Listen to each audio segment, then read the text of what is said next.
So hey guys, welcome back to another novel explanation of Renegade Immortal and I hope कि तुम लोग बहुत ही ज्यादा अच्छे और मजे में होगी। वीडियो में आगे बढ़ने से पहले कहना चाहूंगी कि अगर इससे पहले के एपिसोड अभी तक चेकआउट नहीं किया है तो पहले जाओ और जाके उसे देख लो, वरना यहाँ तुम्हें कुछ समझ नहीं आने वाला। और अगर तुमने देख लिया है तो बिना किसी देर के आज के इस वीडियो को शुरू करते हैं। सो होमीज, जैसा कि मैंने लास्ट चैप्टर में देखा था जहाँ पे वांग लिन उस एंशिएंट डीमन जो कि फायर डीमन कंट्री में मौजूद है उसे हराने के लिए वो उसके पास पहुंच जाता है, जहाँ पर हम देखते हैं कि वांग लिन का मुकाबला फायर डीमन कंट्री में मौजूद उस एंशिएंट डीमन से हो जाता है। पर फिर वांग लिन यहाँ पर टेक्निक का यूज करता है जो कि बाइलू ने उसे सिखाया था, जिसके जरिए से हम देखते हैं कि बाइलू को वो समन कर लेता है और वांग लिन के ब्लड के जरिए से बाइलू यहाँ पर अपना फिगर ले लेता है और उस एंशिएंट डीमन से फाइट करता है। वहीं दूसरी तरफ वांग लिन ना चाहते हुए भी बाइलू के एहसानों की वजह से डीमन वैली के अंदर मौजूद इस एंशिएंट डीमन का जो स्टैचू था उसे तोड़ने के लिए पहुंच जाता है। फिर वांग लिन इसे तोड़ने में कामयाब भी हो जाता है, लेकिन अगले ही पल वांग लिन खुद को एक ऐसे स्पेस में पाता है जहां पर हेवन एंड अर्थ के लॉज अप्लाई नहीं होते। एंड फाइनली वांग लिन के हेल्प के साथ ही एंशिएंट डीमन बाइलू ने फायर डीमन कंट्री के उस एंशिएंट डीमन को डिवोर कर लिया था। और ऐसे ही 3 महीने और गुजर जाते हैं, जिसके साथ ही फाइनली वांग लिन अपनी आंखें खोलता है और यहाँ पे एंशिएंट डीमन बाइलू से बताने लगता है कि बिगिनिंग ऑफ द टाइम से ही हमारा एंशिएंट डीमन रेस इस स्पेल को पोजेस करता है। और जैसे ही बिगिनिंग ऑफ द टाइम की बात वांग लिन के कानों में जाती है तो वो थोड़ा शॉक्ड हो जाता है। और अब आगे सो होमीज, हमारे इस चैप्टर की स्टार्टिंग में हम देखते हैं कि एंशिएंट डीमन बाइलू वांग लिन को आगे बताता है कि ये स्पेल बहुत ही ज्यादा कमाल का, इसके जरिए से हम अपने खुद के स्पेल्स को भी क्रिएट कर सकते हैं और जिसे कि बाकी के जो लिविंग क्रिएचर्स है वो भी यूज कर सकते हैं, लेकिन एंशिएंट डीमन रेस के अलावा जितने भी बंदे हैं वो बस इस चीज को एक बार ही एक्सपीरियंस कर सकते हैं। अब यहाँ पर यह सुनते साथ ही वांग लिन वापस से अपनी आंखें बंद करके उस ग्रे रॉक वाले वांग लिन को इमेजिन करने लगता है जिसके साथ ये फ्यूज हो रहा था। पर तभी वांग लिन अपनी आंखें खोलता है, जिसके साथ ही ये जो वॉइस थी ये वांग लिन को और बताने लगती है कि तुम्हारे अलावा मैंने इस इनहेरिटेंस को 2 और कल्टीवेटर्स को पास की है, क्योंकि वो दोनों कल्टीवेटर्स ही बहुत ही ज्यादा टैलेंटेड थे और वो लोग आने वाले समय में चेंजेस को भी देख सकते थे। दोनों ही बहुत ही ज्यादा माहिर थे, लेकिन जो दूसरा वाला कल्टीवेटर था वो वाकई में बहुत ही ज्यादा टैलेंटेड था। वो ऐसे हाईएस्ट टैलेंट को पोजेस करता था जो कि मैंने आज से पहले कभी नहीं देखा। इवन कि उसने अपना खुद का जो स्पेल है उसे भी क्रिएट किया। और सही मायने में अगर कहा जाए तो उस बच्चे का टैलेंट मेरे एंशिएंट डीमन क्लैन के टैलेंट से बिल्कुल कम नहीं। जो सुनकर वांग लिन कहता है कि आखिर वो कौन है, जिस पर वो एंशिएंट डीमन बताता है कि उसका नाम है सन यून। वाकई में मैंने आज से पहले इतना टैलेंटेड बच्चा कहीं नहीं देखा।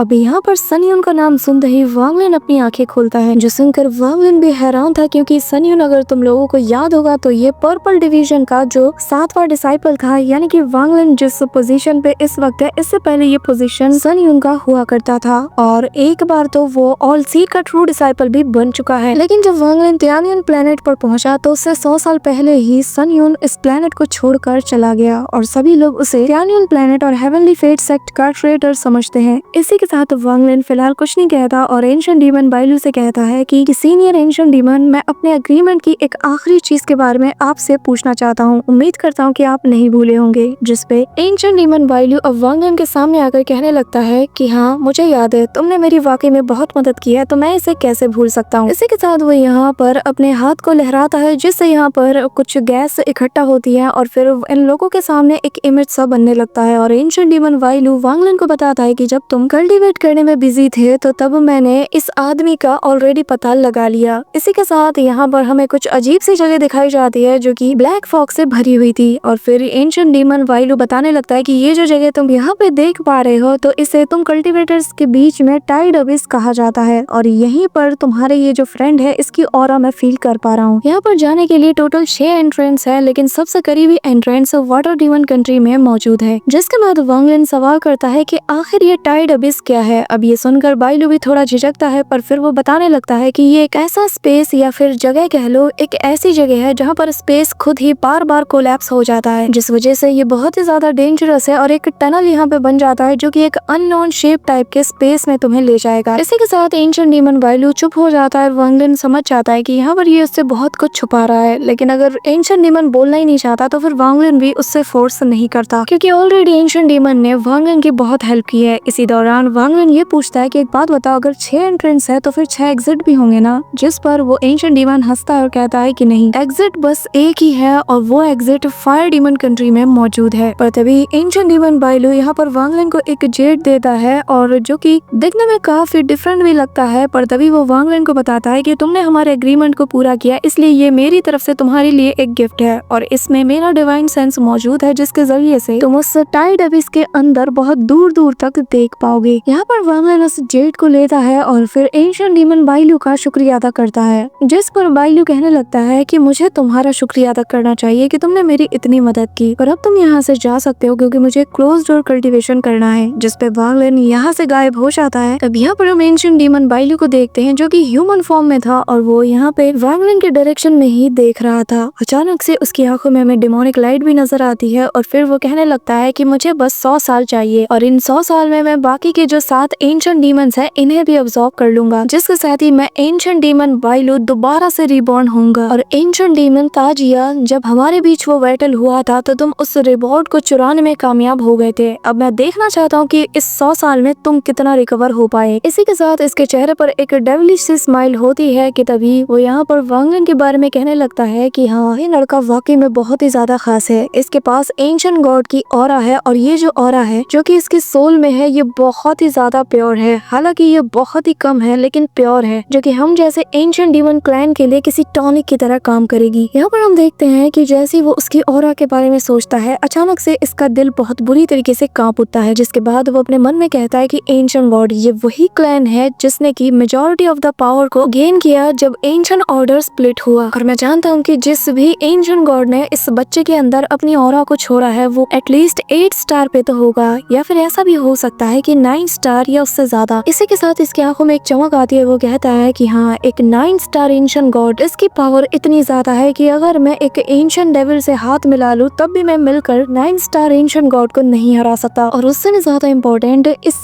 ऑरा के बीच में एक अफाउंड इंटेंट भी छिपा हुआ है, जिस वजह से जब भी मैं इसको सेंस करने की कोशिश करता हूँ तो मेरी बॉडी कांप उठती है। और ऐसी पावरफुल वाइफ सिर्फ रॉयल ब्लड लाइन के जो एंशिएंट गॉड्स होते हैं उनसे आती है, जिसका मतलब ये है कि इस लड़के के अंदर जिस भी एंशिएंट गॉड का ऑरा है वो रॉयल ब्लड लाइन से ही बिलोंग करता है। लेकिन यहाँ पर एंशिएंट डीमन बाइलू अच्छे से जानता है कि अगर वो ये सोचता भी है कि वांग लिन से अगर वो उस ऑरा को एक्सट्रैक्ट कर ले और खुद के अंदर उसे प्लेस कर ले तो ये खुद के लिए बस प्रॉब्लम्स को क्रिएट करेगा। इसी वजह से वो फिलहाल के लिए ये आइडिया ड्रॉप कर देता है। इसी के साथ सीन शिफ्ट होता है और हमें टाइड अबिस के बारे में दिखाया जाता है, जहाँ पर हमें बताया जाता है कि ये डीमन स्पिरिट लैंड का ये एक हिस्सा है, एक पार्ट है जिसके अंदर बहुत से मैजिकल ट्रेजर्स छिपे हुए हैं। यहाँ पे खजाने की कमी नहीं, स्पिरिट स्टोन से लेकर मैजिकल ट्रेजर सब कुछ यहाँ पे भरा हुआ है। लेकिन यहाँ पे मौत का खतरा भी उतना ही ज्यादा है क्योंकि यहाँ पे ऐसे ऐसे क्रिएचर्स हैं जो कि आउटसाइड वर्ल्ड में नहीं पाए जाते। इसके दौरान यहाँ पर 4 लोग दिखाए जाते हैं जिनके पीछे स्वॉर्ड मौजूद था, जिसका मतलब ये है कि ये लोग डालुआ स्वॉर्ड सेक्ट से बिलोंग करते हैं। और इन चारों डिसाइपल के सामने ब्लैक फॉग एक जगह पे अपीयर होता है जिसके अंदर से एक बंदा बाहर निकलता है और ये मिडिल एज्ड मैन और कोई नहीं बल्कि ग्रीड है और ये लोग उसे सीनियर ग्रीड कह के रिस्पेक्ट देते हैं। यहाँ पर ग्रीड कहने लगता है कि मुझे उम्मीद नहीं थी कि यहाँ पर इतने पावरफुल बीस्ट मौजूद होंगे। ऐसा लगता है कि पूरे स्पेस से बीस्ट को अट्रैक्ट करके यहाँ पे सील कर दिया गया है और यहाँ मौजूद मिस्टीरियस फॉग के चलते ये बीस्ट और ज्यादा पावरफुल हो चुके हैं। अब हम देखते हैं कि इन 4 डिसाइपल्स में से एक जो डिसाइपल है जिसके नाम की चेन लॉन्ग है, जो कि देखने में भले ही सोल ट्रांसफॉर्मेशन के लेट स्टेज का बंदा लग रहा था लेकिन इसकी ट्रू कल्टीवेशन एक्सटेंडेंट के अर्ली स्टेज पे है, पर ये ग्रीड के सामने अपनी कल्टीवेशन को हाइड कर रहा था। साथ ही ग्रीड अच्छे से जानता है कि ऑलसीर इसे बहुत ज्यादा पसंद करते हैं। 12 डिसाइपल्स में भले ही इसकी कल्टीवेशन सबसे ज्यादा हाईएस्ट ना हो लेकिन एक मिड स्टेज का एक्सटेंडेंट भी इसके सामने बहुत ही रिस्पेक्टफुल वे में बिहेव करता है, जिसका मतलब ये है कि ये वाकई में बहुत इंपॉर्टेंट पर्सन है। तो हम देखते हैं कि यहाँ पर ये जो बंदा है चेंग लॉन्ग, वो उससे पूछने लगता है कि सीनियर ग्रीड बताइए आखिर ये बीस्ट क्या है। अब यहाँ पर ग्रीड बताता है कि मुझे फिलहाल नहीं पता कि आखिर ये बीस्ट क्या है, फिलहाल हमें अपने जान बचाने पे सोचना चाहिए। कि तभी यहाँ पर एक जायंट सा बीस्ट आ जाता है जिसे देखकर सभी की रूह कांप उठती है और उनमें से एक बंदा कहता है कि ये वही बीस्ट है जिसने की वेइयान की सोल तक को डिवोर कर लिया, यहाँ तक कि उसके ओरिजिन सोल भी इससे नहीं बच पाई। यहाँ पर ग्रीड के एक्सप्रेशन थोड़े बदलने लगते हैं और वो कहने लगता है कि 12 स्वॉर्ड्स को यानी कि 12 डिसाइपल्स को यहाँ पे तियानहू ने भेजा था, जिनमें से वेइयान मारा जा चुका है और जीशु और हेजू और एक और बंदा मुयांग तीनों मेरे साथ इससे टाइड अबिस में नहीं आया और बाकी के जो 9 डिसाइपल्स है ये मेरे कहने पर मुझे फॉलो करते हुए यहाँ तक आ गए हैं और अब इनकी जान की जिम्मेदारी मेरी है, नहीं तो लिंग तियानहू मुझे नहीं छोड़ेगा। इसी के साथ हमें पता चलता है कि जब ये लोग यहाँ पे एंटर हुए तो सब कुछ अच्छे से चल रहा था, लेकिन जब ग्रीड ने यहाँ का एक ट्रेजर उठाया तो अचानक से सारे बीस्ट बीस्ट इन पे अटैक करना शुरू कर देते हैं। लेकिन यहाँ पर हम एक डिसाइपल को देखते हैं जिसका नाम चेन लॉन्ग है। वो यहाँ पर अपने मन में सोचने लगता है कि ये मेरा ही आइडिया था कि हम लोग सीनियर ग्रीड को फॉलो करें। हालांकि हम यहाँ पर पिछले 100 सालों से फंसे हुए हैं, लेकिन ऐसा लग रहा है कि 100 साल पलक झपकते बीत गया और हमने 100 सालों से बाहर की रोशनी तक नहीं देखी। यहाँ पर चेंग लॉन्ग ये भी जानता था कि अगर वो जो स्वॉर्ड सेंट लिंग तियानु का दिया हुआ वो स्वॉर्ड एनर्जी एक साथ यूज करें तो भी ये लोग यहाँ से बाहर नहीं निकल सकते। जिसके बाद हम देखते हैं कि अब इससे और रहा नहीं जाता और वो सीनियर ग्रीड से कहता है कि सीनियर ग्रीड, मुझे एक बात बताइए, आखिर आपने उस केव से ऐसा कौन सा मिस्टीरियस ट्रेजर उठाया था जिस वजह से ये सारे बीस्ट हमारे गले पड़ गए। यहाँ पर हम देखते हैं कि ग्रीड हंसता है, कहने लगता है कि अच्छा तो तुम्हें जानना है, और फिर वो अपने बैग ऑफ होल्डिंग से